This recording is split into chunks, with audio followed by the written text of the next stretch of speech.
എല്ലാ വർഷത്തിന്റെ ജൂൺ മാസത്തിന്റെ 3-ാമത്തെ ഞായറാഴ്ച ഫാദേഴ്സ് ഡേ ആയിട്ടാണ് ആഘോഷിക്കുന്നത്.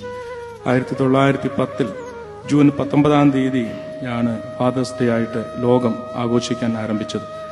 2026 ജൂൺ മാസം 21-ാം തീയതിയാണ് ഫാദേഴ്സ്. പൊതുവെ നമ്മൾ ജനറലായിട്ട് അമ്മയെപ്പറ്റി ധാരാളം വാക്കുകൾ നമ്മൾ പറയാറുണ്ട്.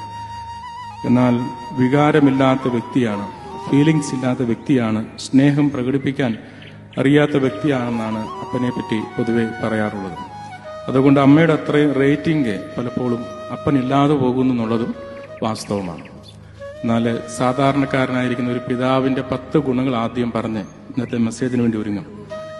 നാട്ടും പുറത്ത് ജനിച്ച നമുക്ക് നമ്മുടെ പിതാവിനെ പറ്റി പറയുമ്പോൾ ഏറെ അഭിമാനകരമായിരിക്കുന്ന അനുഭവമാണ്. ആരാണ് പിതാവ്?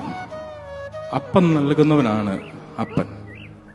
ജീവിതാനുഭവങ്ങളിൽ അപ്പം തരുന്നവനാണ് അപ്പനെന്ന് പറയുന്ന പിതാവ്. 2, സന്തോഷവും ദുഃഖവും ഒരുപോലെ കൈകാര്യം ചെയ്യുന്നവനാണ് അപ്പൻ. സന്തോഷം വന്നാലും ദുഃഖം വന്നാലും ഒരേ രീതിയിൽ ഫീലിങ്സിനെ അത് ഷെയർ ചെയ്യുന്നവനാണ് അപ്പൻ. 3, മക്കൾ കുരുത്തക്കേട് കാണിക്കുമ്പോൾ മക്കൾക്ക് അടി കൊടുത്തതിന് ശേഷം മാറിയിരുന്ന് ഉള്ളിൽ പൊട്ടിക്കരയുന്നവനാണ് അപ്പൻ. ശേഷം തന്റെ ഭാര്യയോട് ചോദിക്കും, മക്കൾ എന്തി, അവർ വല്ലതും കഴിച്ചോ എന്ന് ചോദിക്കുന്നവനാണ് അപ്പൻ. 4, വയർപ്പിലും ഒരു സുഗന്ധമുണ്ട് എന്ന് തെളിയിച്ചവനാണ് അപ്പൻ. നമ്മൾ എത്ര സ്പ്രേ കൊണ്ടടിച്ചാലും ആ ഗന്ധം മാറത്തില്ല. അതാണ് അപ്പന്റെ ഗന്ധം. എല്ലാവർക്കും അമ്മയുടെ സ്നേഹത്തിന് കണക്കുണ്ട്. പക്ഷെ ഒരു ജീവിതം മുഴുവനും മക്കൾക്ക് വേണ്ടി പണിയെടുക്കുന്ന അപ്പന്മാരുടെ സ്നേഹത്തിന് ആരും ഒരു നാളും കണക്ക് പറയാറില്ല. മക്കളെയും കൊണ്ട് ഹോട്ടലിലേക്ക് കയറുമ്പോൾ മക്കൾക്ക് ഇഷ്ടമുള്ള ഭക്ഷണം വാങ്ങിക്കൊടുത്തതിനു ശേഷം അപ്പം പറയും, പപ്പായ്ക്ക് വിശപ്പില്ല, ഒരു നാരങ്ങ വെള്ളമോ ഒരു ചായയോ കുടിക്കുന്നവനാണ് അപ്പൻ. മക്കൾക്കും ഭാര്യയ്ക്കും നല്ല ഡ്രസ്സ് വാങ്ങി കൊടുക്കുമ്പോൾ അപ്പം പറയും, എവിടെ പോകാനാണ്, എനിക്ക് ഡ്രസ്സ് വേണ്ട എന്ന് പറഞ്ഞു മുണ്ട് മുറുക്കി കൊടുത്തവനാണ് അപ്പൻ.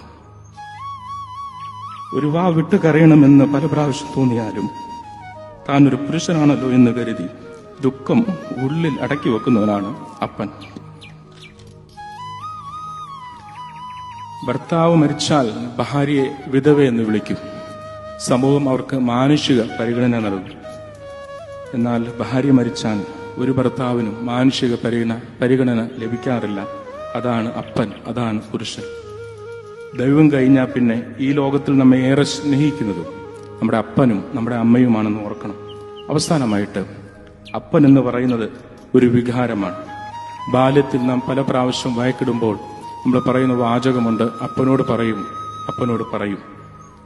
ഇവിടെ ഇരിക്കുന്ന എല്ലാ അപ്പന്മാർക്കും ഫാദേഴ്സിനും ഫാദേഴ്സ് ഡേയുടെ വിഷസ് ഈ സമയത്ത് രേഖപ്പെടുത്തുന്നു. ദൈവം നല്ലൊരു തലമുറയെ വാർത്തെടുക്കുവാൻ ദൈവം അവിടുന്ന് ഇടയാക്കട്ടെ എന്ന് പ്രാർത്ഥിക്കുകയും ചെയ്യുന്നു. സ്റ്റാറ്റസ് ഇടുന്നതല്ല അപ്പനുള്ള സ്നേഹം കാണിക്കുന്നത്. ഒന്ന് വിളിച്ച് സംസാരിക്കുവാനും അടുത്തിരിക്കുവാനും ഈ ദിവസങ്ങളൊക്കെ അതിനിടയാകട്ടെ. നല്ലൊരു ഉമ്മ അടുത്ത് കൊടുക്കുവാൻ ദൈവം അവിടുന്ന് ഇടയാക്കട്ടെ എന്ന് പ്രാർത്ഥിക്കുകയും ചെയ്യുന്നു.